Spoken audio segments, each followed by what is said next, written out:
Hello friends, welcome back to education channel all in one. जैसा कि आप सब जानते हैं कि 2364 के रिगार्डिंग कल एक गुड न्यूज आई, स्क्रूटनी लिस्ट आई, लेकिन उसके साथ साथ एक स्पीकिंग ऑर्डर भी आया जिसमें बीएड और एनएस को आउट कर दिया गया।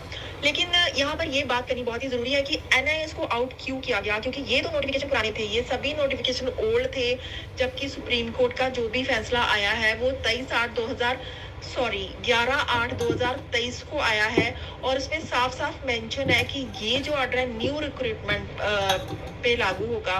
तो फिर ऐसी क्या बात हो गई कि ये जितनी भी ओल्ड रिक्रूटमेंट्स थी 2364 हो गई, 2364 हो गई, उस पे ये जो है स्पीकिंग ऑर्डर निकाल दिए गए कि हम सुप्रीम कोर्ट के ऑर्डर को मानते हैं और एनएस को आउट कर दिया जाता है। तो बहुत ही एक बैड न्यूज़ थी एनएस के कैंडिडेट्स के लिए।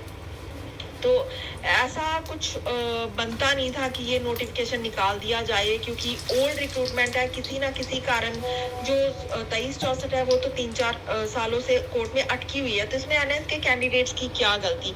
एनआईएस के कैंडिडेट की इसमें कोई भी गलती नहीं। अगर ये रिक्रूटमेंट आज से 2-3 साल पहले पूरी हो गई होती तो क्या एनआईएस बाहर जाता? तो एनआईएस कभी भी बाहर नहीं निकलता। इसलिए ये जितने भी नोटिफिकेशन है ये ओल्ड है और इसके बावजूद 3-3 क्लैरिफिकेशन डिसमिस होने के बावजूद भी कल ये जो नोटिफिकेशन आया है ये एनआईएस के कैंडिडेट्स के लिए एक बहुत ही बैड न्यूज़ है।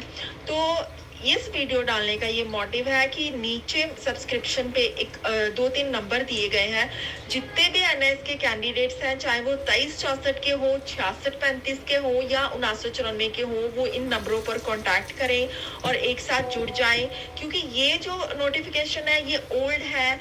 ये 11/8/2023 से पहले की किसी न किसी कारण ये कोर्ट में अटक गई थी और कहीं ना कहीं ये सोचा जाए कि अगर ये भर्तियां पहले पूरी हो जाती, 11/8/2023 से पहले पूरी हो गई होती या फिर कोर्ट में नहीं गई होती किन्हीं कारणों से, तब तो एनआईएस सारी इन थी।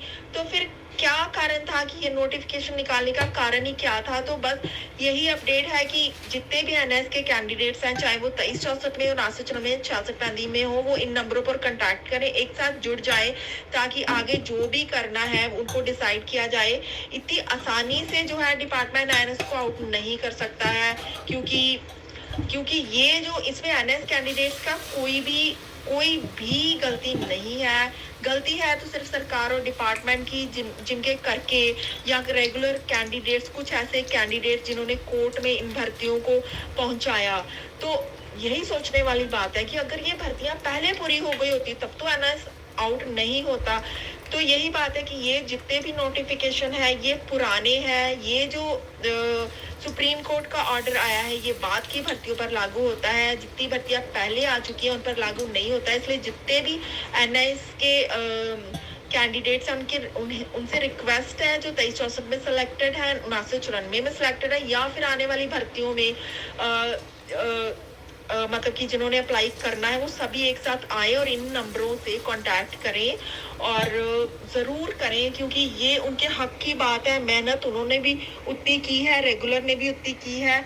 तो ये कोई बात नहीं हुई तो एकदम से उन्हें आउट कर दिया जाए अचानक से बोल के, तो ऐसा कुछ भी नहीं है। प्लीज़ सभी के सभी एक साथ आए, इन नंबरों पर कांटेक्ट करें और जुड़े। तो सभी से रिक्वेस्ट है, प्लीज़ वीडियो को ज़्यादा से ज़्यादा शेयर कीजिए। Thank you.